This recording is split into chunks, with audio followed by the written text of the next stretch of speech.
Today on Alley Picked, I'm going to show you how I made this small epoxy resin table. But I didn't just use regular epoxy resin. I used old, expired, yellow tabletop epoxy resin. I wasn't sure if it would work. I figured, what have I got to lose? I'm just going to throw it out anyway. So I gave it a shot. Not only did it work, this thing came out perfectly. I like it. Both sides are extremely smooth and flat. The edges are rounded and perfectly smooth. The way that I did this was by sanding it progressively up to 10,000 grit. Yes, 10,000 grit. Sandpaper actually exists. I then polished it, and I did this all using just an orbital sander. I've always heard that 2-part epoxy resin has a shelf life of about 1 year. I've used epoxy that was much older than that, and I never had any problem. But then I found out. It turns yellow. At least part B, the hardener. And this brand isn't even a year old. So I would avoid the Lone Star epoxy brand if I were you, unless you plan to use it all at once. So now I've got two questions. Is this stuff still usable, and can I color it? This type of epoxy is supposed to be used for thinner tabletop pours. I'm going to be using about 3/4 of a gallon all at once in a 1-inch deep pour. I'm going to mix 2 equal parts along with a deep blue mica powder that came with another brand of resin that I bought a couple years ago. If you don't mix them thoroughly, the inks will sometimes pool up in spots and give you an uneven, weird look. It seems that no matter how much I mix these mica powders, they tend to give me interesting patterns rather than a totally even color. Maybe I just need to mix it for a lot longer. As the resin starts to cure, tiny air bubbles are going to rise to the surface. Many of these will self-explode, but the stubborn ones are going to need a little convincing using a torch or a heat gun. After letting this sit for about 15 minutes, I went back to check up on it.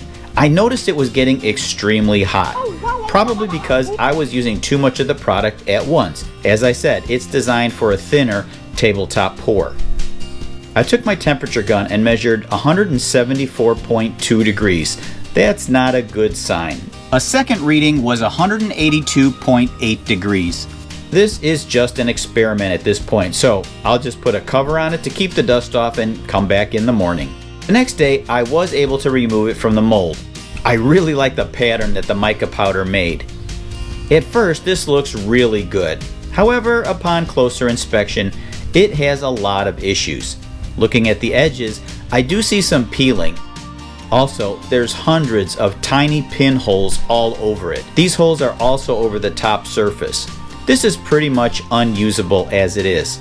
I've never seen surface pinholes like this before. It may be because the epoxy is old, but more likely, it's because I used a tabletop epoxy as a deep pour epoxy.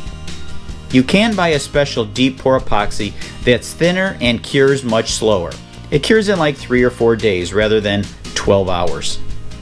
In an attempt to salvage this, I took my orbital sander with 220 grit and began to sand off all of those pinholes and peeling until it was perfectly smooth.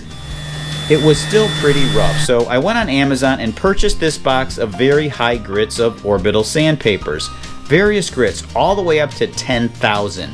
I didn't even know that was a thing. The sandpaper I bought also came with this interface pad. I've never seen these before. An interface pad is supposed to produce a more even finish. I'm not sure it matters a whole lot on a flat surface like this. I'm going to use it because it does seem to help prevent wearing out of the pad on my orbital sander. I used 320 grit, 400, and now this 600. I sand all the surfaces, not for a very long time, maybe just a few minutes with each grit.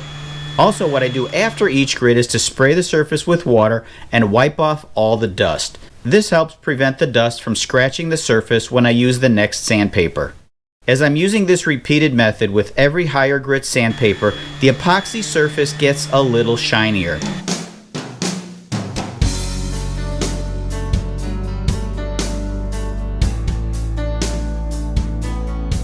Once I hit 1200 grit, I started to wet sand by spraying a little bit of water on the surface.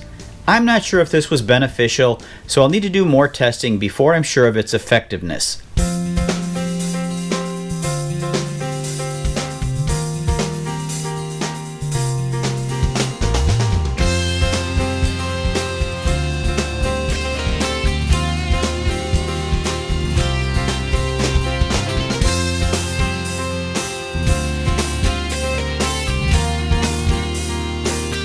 After about 30 minutes, I finally make it to 10,000 grit.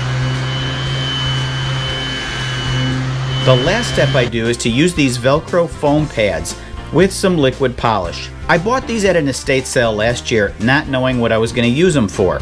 Now I know.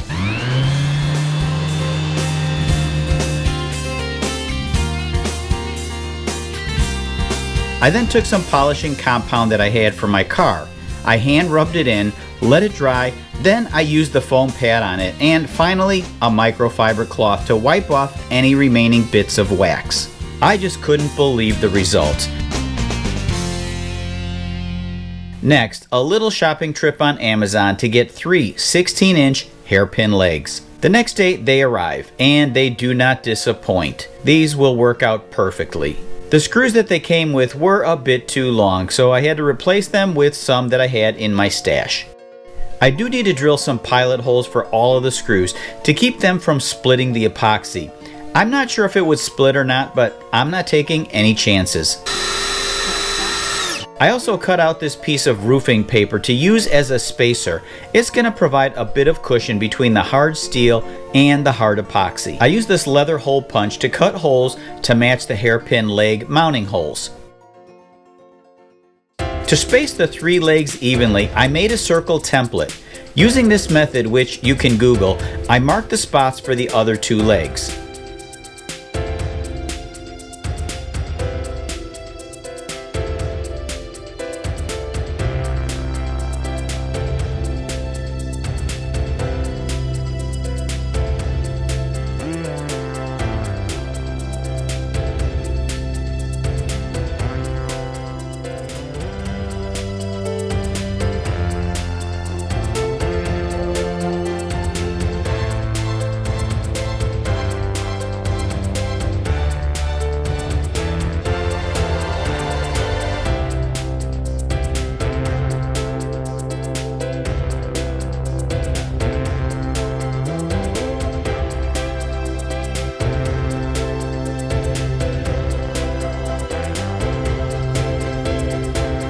When I started this video, it was my intention to see if I could use old yellow epoxy.